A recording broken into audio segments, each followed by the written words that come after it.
सो hello dear students, genius physics के एक और नए लेक्चर में आज हम आ चुके हैं और आज हम एक बहुत ही इंटरेस्टिंग पॉइंट पर डिस्कशन करने वाले हैं। एक ऐसा सवाल जो कि उन सभी स्टूडेंट्स के मन में कौंधता है जब वो अपने जीवन में पहली बार सर्कुलर मोशन के कंसेप्ट को पढ़ते हैं। कौन सा सवाल है वो? वेल, आपको अपने बोर्ड ब्लैक बोर्ड पर लिखा हुआ दिखाई भी दे रहा होगा कि आपका जो डी थीटा यानी कि स्मॉल एंगुलर डिस्प्लेसमेंट और डेल्टा थीटा यानी कि बड़ा एंगुलर डिस्प्लेसमेंट, तो एक तरफ तो हम डी थीटा को स्केलर बोल देते हैं, वही डेल्टा थीटा को वेक्टर बोल करके क्लब से बाहर निकाल देते हैं। अब यहां पर थीटा जो कि एक एंगल है वो फिजिकल क्वांटिटी तो सेम है, बट जब मैं उसको एक बहुत छोटे से फॉर्म में देख रहा हूं यानी डी थीटा, तब तो मैं उसको वेक्टर बोल रहा हूं। लेकिन जब मैंने उसी को बहुत बड़े फॉर्म में देखा डेल्टा थीटा, तब मैंने उसको क्या बोला? स्केलर बोला। तो सभी स्टूडेंट्स के मन में डाउट रहता है कि सर ये डी थीटा वेक्टर और डेल्टा थीटा स्केलर हुआ तो कैसे हुआ? तो आज के इस डिस्कशन में अपन इसी डाउट को हमेशा हमेशा के लिए खत्म कर देंगे। तो आ जाओ बच्चों, आज की बातचीत स्टार्ट करते हैं। अब बच्चों, इस पूरे के पूरे डिस्कशन को मैं क्विकली एक एक्सपेरिमेंट के थ्रू आपको बताऊंगा, कोई डाउट नहीं है उसमें कोई दो राय नहीं है। बट यहां पर वेक्टर्स के बारे में एक बहुत ही इंटरेस्टिंग बात, बहुत ही महत्वपूर्ण बात, बेसिक सी बात मैं आपको रिकॉल करवाना चाहता हूं। तो आ जाओ बेटा, हम इस बात को जानते हैं बेटा कि अगर हम एक्स वाई एक्सिस में चल रहे हैं, मूव कर रहे हैं, हम लेट्स से ओरिजिन से अपने मोशन को इनिशिएट करते हैं, स्टार्ट करते हैं 0,0 से हमने हमारे मोशन को स्टार्ट किया और हम पहले एक्स एक्सिस में 3 मीटर का डिस्टेंस कवर करते हैं, फिर वाई एक्सिस में 4 मीटर का डिस्टेंस कवर करते हुए अपने फाइनल कोऑर्डिनेट यानी कि पॉइंट P 3,4 तक पहुंच जाते हैं, राइट। और यहां पर वाई एक्सिस में हमने कितना डिस्टेंस कवर किया? 4 मीटर्स। अगर मुझे इसी को वेक्टर रिप्रेजेंटेशन से दिखाना है तो मैं कैसे दिखाता हूं? 3i cap plus 4j cap. अच्छा, यहां पर ही अगर मैं पहले y एक्सिस के डिस्प्लेसमेंट को परफॉर्म कर दूं तो भी कोई दिक्कत नहीं है। पहले आप y एक्सिस में 4 मीटर्स चल लो, उसके बाद में आप x एक्सिस में 3 मीटर्स का डिस्प्लेसमेंट कवर करिए, तो भी आप घूमते फिरते पॉइंट P पर ही पहुंच जाएंगे। यानी कुल मिलाकर के यह कहा जा रहा है कि आप रास्ता बदल सकते हैं, लेकिन अगर आप वेक्टर क्वांटिटीज को पकड़ते हुए या यूज करते हुए चल रहे हैं तो आप अंततः सेम पॉइंट पर पहुंच जाएंगे। और ये वेक्टर का एक बहुत ही खूबसूरत सी प्रॉपर्टी है, राइट। अब यही वो प्रॉपर्टी है या यही वो बात है जिसका यूज करके हम फिगर आउट करेंगे, आइडेंटिफाई करेंगे कि how delta theta is a scalar and d theta is a vector. आ जाओ तो बच्चों, यहां पर अब इसको थोड़ा सा मैथमेटिकल फॉर्म में लिखते हैं इसी बात को। तो बच्चों, यहां पर मैं क्या करने वाला हूं, जैसा कि मैंने कहा है एक्सपेरिमेंट के थ्रू हमें प्रूव करना है कि भैया डी थीटा और डेल्टा थीटा कौन स्केलर कौन वेक्टर। तो हमारे पास में ये किताब है इस एक्सपेरिमेंट के प्रॉप के रूप में, ओके। और यहां पर आपको बड़े बड़े अक्षरों में कुछ ना कुछ लिखा हुआ दिखाई दे रहा होगा। वैसे लिखा हुआ है द डेली स्टोइक, बहुत अच्छी किताब है, मैंने बहुत बार पढ़ी है। अब अपने को ये किताब का ये हिस्सा यहां पर दिखाई दे रहा है, ऑलराइट। बच्चों, अब अपन क्या करने वाले हैं कि इस किताब को इस वर्टिकल एक्सिस के अबाउट 90 डिग्री से रोटेट करेंगे, एक क्लॉकवाइज रोटेशन देंगे।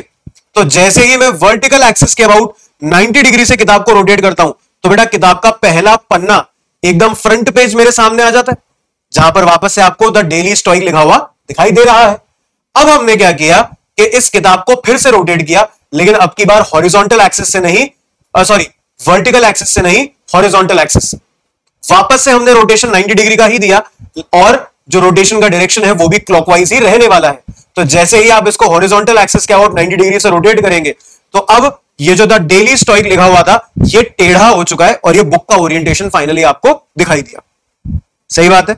तो यहां पर इस एक्सपेरिमेंट के पहले पार्ट में अपन ने क्या किया कि सबसे पहले बुक को एक सर्टेन ओरिएंटेशन में 90 डिग्री से रोटेट किया, यानी कि एक सर्टेन ओरिएंटेशन में उसका एंगुलर डिस्प्लेसमेंट रहा डेल्टा थीटा 1।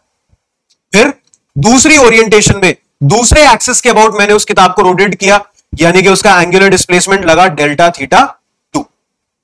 और डेल्टा थीटा 1 और डेल्टा थीटा 2 के टोटल एंगुलर डिस्प्लेसमेंट के बाद में हमारी जो किताब है वो इस पर्टिकुलर सिचुएशन में आ चुकी है, इस पर्टिकुलर ओरिएंटेशन में आ चुकी है। अब हमें क्या करना है बेटा कि अब हमें यह चेक करना है कि यार अगर मैं पहले डेल्टा थीटा 2 का डिस्प्लेसमेंट दे दूं, कहने का मतलब कि अगर यह किताब मेरे सामने ओरिजिनल ओरिएंटेशन में रखी हुई है और पहले सबसे शुरुआत में मैंने हॉरिजॉन्टल एक्सिस के अबाउट 90 डिग्री से क्लॉकवाइज रोटेट किया तो कर देते। देखिए ये हमारी हॉरिजॉन्टल एक्सिस है, तो मैंने 90 डिग्री से क्लॉकवाइज रोटेट कर दिया, बहुत बढ़िया। अब क्या करेंगे, डेल्टा थीटा 2 का रोटेशन हो चुका है, अब हम डेल्टा थीटा 1 से रोटेट करेंगे, अर्थात अब की बार वर्टिकल एक्सिस के अबाउट रोटेशन होगा। कौन से डायरेक्शन में, क्लॉकवाइज सेंस ऑफ रोटेशन में, 90 डिग्री के एंगल से। तो बच्चों जैसे ही आप इसको वर्टिकल एक्सिस से रोटेट करेंगे तो ये 90 डिग्री से रोटेट होने के बाद में देखो कुछ और ही आ गया हमारे सामने। पहले केस में जहां पर हमें फाइनली ऐसी ओरिएंटेशन मिली थी, दूसरी अप्रोच में फाइनली हमें कुछ इस प्रकार की ओरिएंटेशन मिल रही है।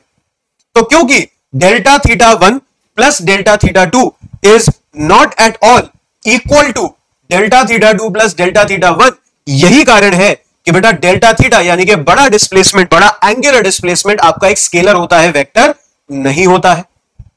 तो ये तो हमने प्रूव कर दिया that big angular displacement is a scalar and not a vector. अब इसी किताब के एक्सपेरिमेंट को यूटिलाइज करेंगे, इसी किताब का सहारा लेंगे और ये आइडेंटिफाई करते हैं कि भैया डी थीटा जो है वो वेक्टर है तो कैसे है। आ जाओ बच्चों। तो यहां पर बच्चों देखिए वापस से यही किताब उसी सेम ओरिएंटेशन में मेरे सामने आ चुकी है, और अब की बार जो मैंने बड़े बड़े एंगुलर डिस्प्लेसमेंट दिए 90 डिग्रीज के, अब की बार वो बहुत छोटे छोटे होने वाले हैं, 2 डिग्री 4 डिग्री 5 डिग्री, इतना छोटा रोटेशन ही मैं देने वाला हूं।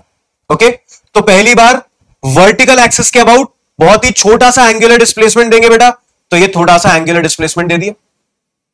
किताब का अभी आपको ये कॉर्नर वाला हिस्सा और थोड़ा बहुत फ्रंट पेज भी आपको दिखाई दे रहा होगा।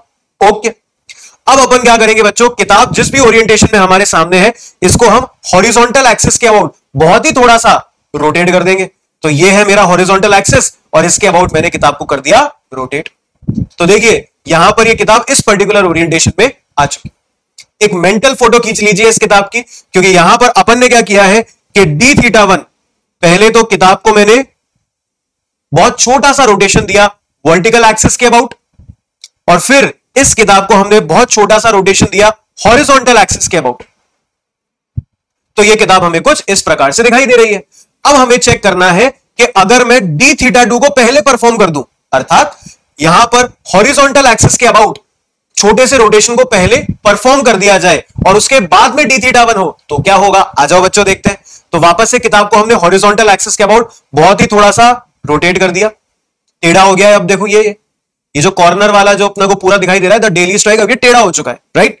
अब की बार अपन क्या करेंगे, अब जो दूसरा है वर्टिकल एक्सिस के अबाउट, अब आपको बहुत ही थोड़ा सा क्लॉकवाइज रोटेशन दे देना है। तो देखिए वर्टिकल एक्सिस के अबाउट बहुत थोड़ा सा क्लॉकवाइज रोटेशन दिया, तो क्या यहां पर वही ओरिएंटेशन हमें दिखाई दिया जो कि हमें D theta 1 plus D theta 2 में दिखाई दिया था। Absolutely yes. और यही कारण है कि बहुत ही छोटा सा जो एंगुलर डिस्प्लेसमेंट होता है d theta, it is actually considered as a vector. वही जो बड़ा एंगुलर डिस्प्लेसमेंट होता है delta theta, it is considered as a scalar. तो बच्चों इसी के साथ में ये प्रूफ, ये एक्सपेरिमेंट यहीं पर होता है समाप्त। आज की बातचीत यहीं तक। अब अपन मिलेंगे अगली वीडियो में। Keep learning, keep growing.